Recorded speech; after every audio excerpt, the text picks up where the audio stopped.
So don't be afraid. I want to show you what's in store. So I'm going to start with Matthew chapter 22.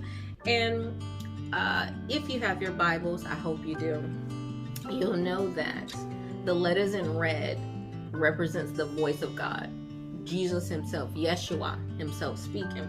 And this is a parable that he's giving to the disciples for understanding, for clarity, for wisdom.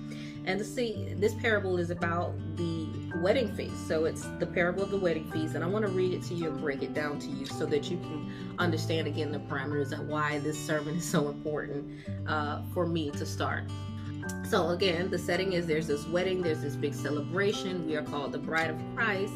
And it says that the king saw someone that wasn't dressed in their garments. And we'll talk about the garments.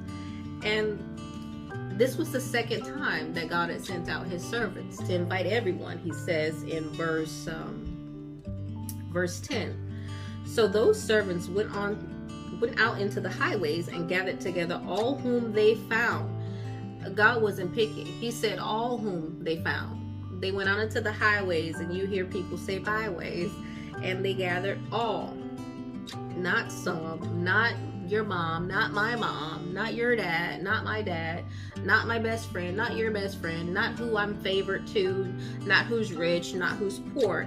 He said both bad and good, and the wedding hall was filled with guests. Now, it leads me to believe that no one was exempt, because it said all good and bad. So God wasn't judging. But what's interesting is the only person who was not allowed to stay was the man that the King of Kings and the Lord of Lords, our ruler and our creator, Yahweh, said, how did you get in here without your garments?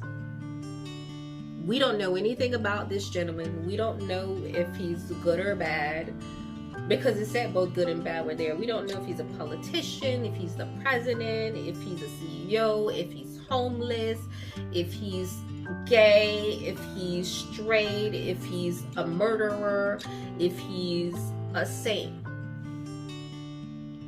It said he didn't have his garments, and that's why he was cast out into outer darkness. Verse 13 says, bind him hand and foot, take him away and cast him into outer darkness. There will be weeping and gnashing of teeth.